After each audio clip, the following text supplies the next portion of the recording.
खालिद की दुआई ने ओमपुरी के साथ मौत से पहले गुजरने वाली आखिरी शाम की तफसीलात सुनाई। मैं शाम को 5:30 बजे ओमपुरी के घर गया था। वहां इनका एक इंटरव्यू चल रहा था। इंटरव्यू खत्म होने के बाद ओमपुरी ने मुझसे कहा, एक तकरीब है, हमारे साथ चलोगे? मैंने कहा, मुझे तो दावत है नहीं, मैं किस तरह जाऊं? फिर ओमपुरी ने कहा, अच्छा ठीक है, मुझे वहां तक छोड़ दो। फिर हम गाड़ी से मनोज पावा के घर पहुंचे। वहां ओमपुरी का किसी से कुछ हार्ड डिस्कशन हुआ। इसके बाद ओमपुरी जी ने मुझे कहा कि चलो यहाँ से चलते हैं। हम 10 साढ़े 10 के करीब वहां से चल पड़े। फिर ओमपुरी ने कहा, चलो मैं अपने बेटे ईशांत से मिल लेता हूँ। सोसाइटी के बाहर पहुंचने पर इन्होंने ईशांत को फोन किया। ईशांत तब तक पार्टी में ही था। ईशांत ने कहा, पार्टी में ही आ जाओ। तो ओमपुरी ने कहा, नहीं, मैं पार्टी में नहीं आऊंगा। ओमपुरी ने एक ड्रिंक ली और कहा, अगर पैक खत्म होने तक नहीं आया तो चल देंगे। फिर हम कुछ देर के बाद वहां से निकल पड़े। बेटे के हवाले से ओमपुरी काफी फिक्रमंद से थे। कह रहे थे, सब कुछ मैं देता हूँ, पैसा, फ्लैट, नौकर, लेकिन बेटे से मिलने नहीं देते। फिर हम ओमपुरी जी के घर चले गए। रात के 11:30 बज गए थे। चलते वक्त मुझसे गले मिले, बोले, बेटा मुझे तुम पर फख्र है, मैं तुम्हारे साथ हूँ। फिर मैं नीचे आ गया और कार से घर चला आया। जब मैंने गाड़ी पार की तो देखा कि सीट के नीचे ओमपुरी जी का बटुआ पड़ा हुआ था। इनका बटुआ कार में रह गया था। मैंने सोचा कि अब रात के 12 बज गए हैं तो क्या फोन करना, सुबह फोन करके इन्हें बता दूंगा। फिर मैंने सुबह 6:30 बजे ओमपुरी जी को फोन किया। कोई जवाब नहीं मिला तो मैंने इनके ड्राइवर को फोन किया और कहा कि ओमपुरी जी का पर्स ले जाना। 8 बजे के करीब इनके ड्राइवर का फोन आया। ओमपुरी के इंतकाल की इतला दी। इब्तदाई मुश्किल हालात। इनके वालिद पहले रेलवे और फिर कुछ अरसा फौज में रहे। वो 8 बहन भाई थे। घर में अक्सर फाकों की नौबत रहती। घर का कोई बच्चा बीमार होता तो घरेलू टोटकों पर इन्हिसार किया जाता, मगर कुदरत को कुछ और ही मंजूर था। वो और इसका एक भाई, ये दोनों ही बका की इस जंग में फतह याब हुए। इसके बाकी बहन भाई मुनासिब इलाज मुआवजा न होने के सबब बचपन में ही चल बसे। उन दिनों ही वालिद को सीमेंट की चोरी के इल्जाम में जेल हो गई तो बेघर होना इस खानदान का मुकद्दर ठहरा। इस मुश्किल में इसने और इसके बड़े भाई ने घर की कफालत की जिम्मेदारी उठाई।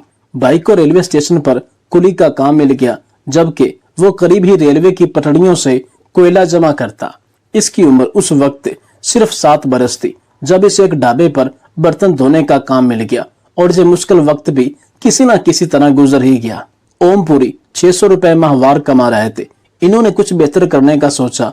अदाकार ने जब ये ठान ली कि इन्होंने अदाकारी करनी है तो दिल्ली का रुख और नेशनल स्कूल ऑफ ड्रामा में 3 साल के कोर्स में दाखिला ले लिया। ये सफर मगर आसान नहीं होने वाला था। इनके चेहरे के खद्दोखाल अदाकार के लिए मौजू नहीं थे। पैदाइश का वाकया।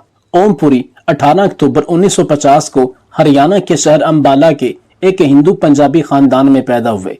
इनकी तारीख पैदाइश की कहानी भी बहुत दिलचस्प है। इनकी पैदाइश का सरकारी तौर पर अंदराज नहीं करवाया गया था और इसलिए इनके वालिदैन इनकी तारीख पैदाइश के हवाले से पुरयकीन नहीं थे। इनकी वालदा से इनको सिर्फ ये मालूम हो सका कि वो सिर्फ 1950 में हिंदू त्योहार दशहरा के 2 रोज बाद पैदा हुए थे। इनके मामू ने जब इनका दाखिला स्कूल में करवाया तो स्कूल के रिकॉर्ड में इनकी तारीख पैदाइश 9 मार्च 1950 लिखी हुई थी। मगर ओमपुरी ने नौजवानी में अपनी तारीख जानने के लिए सबसे पहले तो 1950 में दशहरा के त्योहार की तारीख के बारे में मालूम किया, जिसके बाद इन्होंने अपनी तारीख पैदाइश सरकारी तौर पर 18 अक्टूबर कर ली। ओमपुरी ने एक इंटरव्यू में बताया, मैं जब 6 बरस का हुआ था मुझे पटियाला के करीब गांव सनियोर में अपने मामा जी के पास रहने के लिए भेज दिया गया था, जहां पर मैंने 8वीं जमात तक मकामी स्कूल में तालीम हासिल की। इस दौरान मेरे पिताजी और मामा जी में झगड़ा हो गया तो मामा जी ने मुझे घर से निकाल दिया, लेकिन मैंने वालिद साहब को इनकार कर दिया कि मैं वापस लुधियाना नहीं जाऊंगा। उन दिनों वालिद का तबादला लुधियाना हो चुका था। ओमपुरी ने कहा, मैंने नेशनल स्कूल ऑफ ड्रामा में दाखिला ले लिया। नेशनल स्कूल ऑफ ड्रामा से फारिग होने के बाद अपने दोस्त और साथी अदाकार नसीरुद्दीन शाह के कहने पर ओमपुरी ने पुणे के फिल्म एंड टेलीविजन इंस्टीट्यूट का रुख किया। इनके पास कोई मुनासिब शर्ट नहीं थी जो जेब तन करके फिल्म एंड टेलीविजन इंस्टीट्यूट जाते। वो FTII में अपनी तालीम से मायूस हो गए थे और इनके लिए ट्यूशन फीस अदा करना मुश्किल हो गया था। वो जब मशहूर हो गए तो इन पर इदारे का 260 रुपए उधार वाजिबुल अदा था, जो इन्होंने इसलिए अदा करने से इनकार कर दिया कि इदारे का मकरूज होने में भी एक अलग ही तरह का मिजाकुन लुत्फ है। साल 1976 में ओमपुरी को बच्चों की फिल्म चोर चोर छुप जा के जरिए अपनी फनी सलाहितों के इजहार का मौका मिला, जिसके बाद ओमपुरी के लिए फिल्म नगरी के बंद दरवाजे खुलते चले गए। शादी ओमपुरी अफेयर से तो दूर रहे, मगर मोहब्बत के जज्बे को खुद पर गालिब आने से नहीं रोक सके। इन्होंने अपने इंटरव्यू में कहा था कि हर एक के जीवन में रोमांस का खाना मौजूद होता है। जाहिर है मेरी जिंदगी में भी रहा, लेकिन मैं चौंके बचपन में शर्मीला था, तो मुझे अपने शर्मीलेपन पर काबू पाने में 30 बरस लग गए, जिसके बाइस कोई अफेयर नहीं हुआ। कोई अफेयर अगर हुआ तो वो खामोशी की मानिंद था। लेकिन इसे हुस्न इत्तेफाक है कि मेरी दोनों शादियां लव मैरिज थी। ओमपुरी की पहली शादी ओमपुरी की पहली शादी सीमा कपूर से हुई, जो कि वफात पा चुकी हैं। सीमा कपूर मारूफ बॉलीवुड अदाकार और गुलूकार अनु कपूर और हिदायतकार रंजीत कपूर की बहन है। सीमा के वालिद लाहौर के दयाल सिंह कॉलेज से फारगुल तहसील थे। अदाकार ने दूसरी शादी अदाकारा नंदिता पुरी से की, जिन्होंने इनकी सवानी उम्री लिखी है, जिसमें कुछ ऐसे वाकया का जिक्र मौजूद है जिससे जोड़े में कशीदगी पैदा हुई। ताहम अदाकार की मौत से कुछ अरसा कबल दोनों में इख्तलाफात इस कदर बढ़े कि वो दोनों एक दूसरे से अलग हो गए। ओमपुरी के खिलाफ मुकदमा आलमी सिनेमा के इस अजीम अदाकार की मौत से कबल वो उस वक्त तनाज़े का शिकार हो गए जब कश्मीर के ओडी सेक्टर पर एक फौजी कैंप पर हमले में इंडियन फौजियों की हलाकत के बाद पाकिस्तानी अदाकारों और गुलूकारों के इंडिया में काम करने पर पाबंदी आयद कर दी गई। अदाकारी इस हवाले से एक इंडियन चैनल पर होने वाले मुबाइसे में एक सवाल के जवाब में कहा था, किसने इनसे कहा है कि फौज में भर्ती हो, किसी ने इनसे कहा है कि बंदूक उठाएं। इन्होंने एक और सवाल के जवाब में कहा था कि क्या आप ये जानते हैं कि इंडिया और पाकिस्तान इसराइल और फलस्तीन बन जाएं और सदियों तक लड़ते रहें। इन्होंने ये भी कहा था ये सिर्फ एक मुल्क की तकसीम नहीं थी, इसमें खानदान तकसीम हो गए थे। हमारे मुल्क में 22 करोड़ मुसलमान हैं और इनकी इतनी ही तादाद वहाँ है। इन्होंने इसी पर ही इक्तफा नहीं किया, बल्कि ये तक कह डाला कि मोदी जी के पास जाइए और पाकिस्तानी फनकारों का वीजा मनसूख करवा दीजिए। 15 से 20 लोगों को खुदकश बमबार के तौर पर तैयार कीजिए और भेज दीजिए पाकिस्तान। अदाकार के इन बयानात के बाद न सिर्फ इनके खिलाफ बगावत का मुकदमा दर्ज करने के लिए बम्बई के अंधेरी पुलिस स्टेशन में दरख्वास्त दी गई, बल्कि सोशल मीडिया पर भी इनको जबरदस्त तनकीद का निशाना बनाया गया। कुछ अरसे बाद 6 जनवरी 2017 को इस लेजेंड अदाकार की अपने घर पर हार्ट अटैक से मौत हुई, तो इनके मद्दा इस खबर पर यकीन करने पर तैयार नहीं थे, जिसकी एक वजह यह थी कि इनके सर पर चोट का गहरा निशान था और ये उस वक्त का एक बहुत बड़ा सवालिया निशान भी था। ये कहा जाता है कि इंडियन फौज ने ओमपुरी को मरवाया है। चौंके मरने के बाद इनकी पोस्टमार्टम रिपोर्ट को भी पब्लिक नहीं किया गया और इनके सर पर मौजूद निशानात की भी तहकीक नहीं करवाई गई। अगर तहकीक हुई भी तो वो मंजर आम पर नहीं आने दी गई। इनके साथी अदाकार इनके बारे में कहते हैं कि ओमपुरी एक नाडर, बहादुर और दलेर आदमी था। इसने एक्टिंग की दुनिया में एक बहुत बड़ा नाम कमाया, जो कि बहुत ही कम लोगों को नसीब होता है।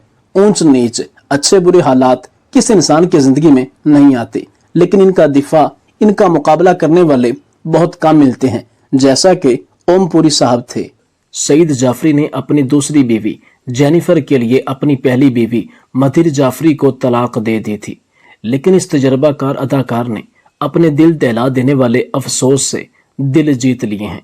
इनका ये एहसास इनके इस दुनिया से रुखसत होने के चंद साल बाद 30 जुलाई 2019 में सामने आया, जिसे सुनकर हर शादीशुदा जोड़ा जिंदगी का एक बड़ा सबक हासिल कर सकता है। बॉलीवुड के मशहूर करैक्टर अदाकार सईद जाफरी की डायरी से। सईद जाफरी बॉलीवुड का एक मशहूर मारूफ एक्टर था, जिसे कौन नहीं जानता। इनके बारे में भारतीय फिल्म का सबसे बड़ा और मशहूर विलन अमरीश पुरी कहता था कि मैंने अपनी जिंदगी में इनसे बढ़कर किसी भी किरदार को निभाने वाला एक्टर नहीं देखा, क्योंकि जिस तरह ये कम वक्त में पूरे करैक्टर में ढल जाते हैं, ये भगवान की इन पर बड़ी कृपा है। सईद जाफरी अपनी डायरी में लिखते हैं कि मैं 19 साल का था जब मेरी शादी मेहरुन्निमा से हुई।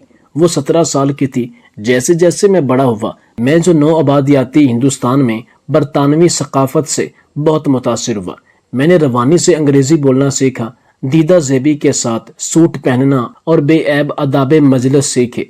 لیکن مہر نیما بالکل میرے برعکس بڑی ہوئی، جیسے ایک گھریلو روایتی ہاؤس وائف۔ میرے تمام مشورے اور نصیحتیں اس کی بنیادی شخصیت کو نہیں بدل سکے۔ وہ ایک فرما بردار بیوی، ایک پیار کرنے والی ماں اور ایک اچھی گھر بنانے والی تھی، لیکن وہ نہیں تھی جو میں چاہتا تھا۔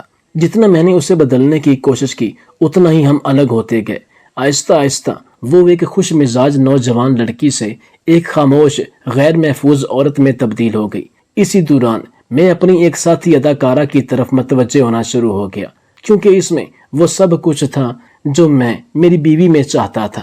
شادی کے 10 سال بعد میں نے مہر نیما کو طلاق دے دی، اپنا گھر چھوڑ دیا اور اپنی ساتھی اداکارہ سے شادی کر لی۔ میں نے مہر نیما اور اپنے بچوں کے مالی تحفظ کو یقینی بنا دیا تھا۔ تقریباً 6-7 ماہ تک سب کچھ ٹھیک رہا، پھر میں نے محسوس کرنا شروع کیا کہ میری نئی بیوی دیکھ بھال کرنے والی اور پیار کرنے والی نہیں تھی۔ اسے صرف اپنی خوبصورتی، اپنے عزائم، اپنی خواہشات اور ضروریات کی فکر تھی۔ اکثر پارٹیوں میں آنا جانا، اپنی سہیلیوں سے ملنا ملانا اور دیگر تقریبات میں مصروف رہتی تھی۔ کبھی کبھی مجھے مہر نیما کا خیال رکھنے والا لمس اور میری بھلائی کی فکر یاد آتی تھی۔ زندگی آگے بڑھ گئی۔ میں اور میری نئی بیوی 2 افراد ایک گھر میں رہتے تھے، لیکن اس گھر میں ایک روح نہیں رہتی تھی۔ میں نے پلٹ کر کبھی یہ جاننے کی بھی کوشش نہیں کی کہ مہر نیما اور میرے بچوں کے ساتھ کیا ہوا۔ اپنی دوسری شادی کے تقریباً 6 سال بعد میں نے ایک نووارد مشہور شیف مدھر جعفری پر ایک مضمون دیکھا، جس نے حال ہی میں اپنی کھانا پکانے کی ترکیبوں کی ایک کتاب لانچ کی تھی۔ جس لمحے میں نے اس ذہین خوبصورت خاتون کی تصویر پر نظر ڈالی، میں دنگ رہ گیا۔